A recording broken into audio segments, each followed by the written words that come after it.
সম্ভবত ভূভারতের নজিরবিহীন ঘটনা। 4 বছর ধরে পরীক্ষার ফল প্রকাশ করছে না জেআরবিটি কর্তৃপক্ষ। মন্ত্রী নেতাদের ভাষণ আর বাস্তবের অমিল কেন?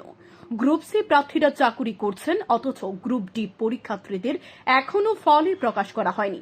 জেআরবিটির ফল প্রকাশ করার দাবিতে বেকার যুবক যুবতীরা সোমবার আগরতলায় জেআরবিটির কার্যালয়ের সামনে বিক্ষোভ দেখায়। তাদের দাবি, গ্রুপ সির মতো অবিলম্বে গ্রুপ ডির পরীক্ষার ফলাফল স্বচ্ছতার সঙ্গে প্রকাশ করে যেন নিয়োগ প্রক্রিয়া সম্পন্ন করা হয়।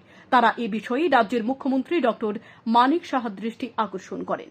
প্রায় 4 বছর ধরে অপেক্ষা করে ধৈর্যের বাঁধ ভেঙে পড়ছে জেআরবিটি গ্রুপ ডি পদে চাকুরি প্রত্যাশীদের। এর আগেও বিভিন্ন সময় তারা বিক্ষোভ ধর্ণা প্রদর্শন করেছেন। সরকার এখন কি পদক্ষেপ নেই, সেদিকে তাকিয়ে আছেন তারা। আমাদের দাবি রয়েছে, দেখেন আমরা গত মে মাসের 7 তারিখ এবং 15 জুন গত মাসের 15 তারিখে আমরা এখানে অফিসে চেয়ারম্যানের কাছে আমরা একটা আবেদন রেখেছিলাম ডেপুটেশনের মাধ্যমে, যে আমাদের জেআরবিটির যে এমটিএসের গ্রুপ ডি যে পোস্টটি রয়েছে সেটি আজকে 5 বছর হতে চলেছে। গ্রুপ সিটি অলরেডি তারা মেরিট লিস্ট প্রকাশিত হয়েছে এবং তারা চাকরি অফার লেটার পেয়ে জয়েনিং হয়ে গেছে, কিন্তু আমাদের যে গ্রুপ ডি এটি এখনও ঝুলিয়ে রয়েছে।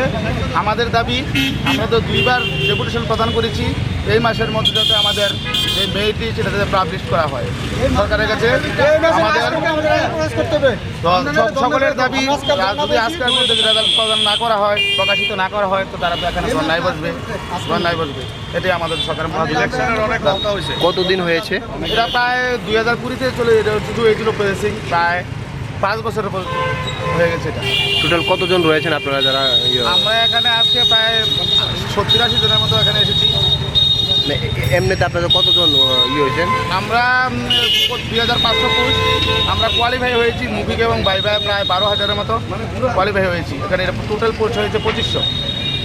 এখনো এটা যে দিচ্ছে না, তাতে আপনার কি মনে হয়? এখানে সকল বেকার বাইরা তারা সংসার আছে, সংসার রুটির প্রশ্ন আছে, অনেকে ওভারেজের পথে তো সরকার বাবুর কাছে আমাদের বিনিয়োগভাবে আবেদন যাতে আমাদের মেরিট লিস্টটাও যাতে প্রকাশ করা হয়।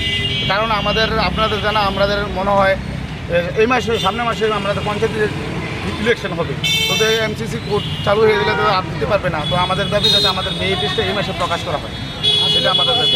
আজকে যাতে প্রকাশ করা হয়, তাহলে আমরা সঠিক টাইমটা যাতে আমরা চেয়ারম্যান অথবা পরিবহন কর্তৃপক্ষ থেকে আমরা জানতে পারি, এই জন্য আমরা আজকে ধর্নায় বসবো। আমরা একটা সদুত্তর না পাওয়া পর্যন্ত এখানেই থাকবো আজকে।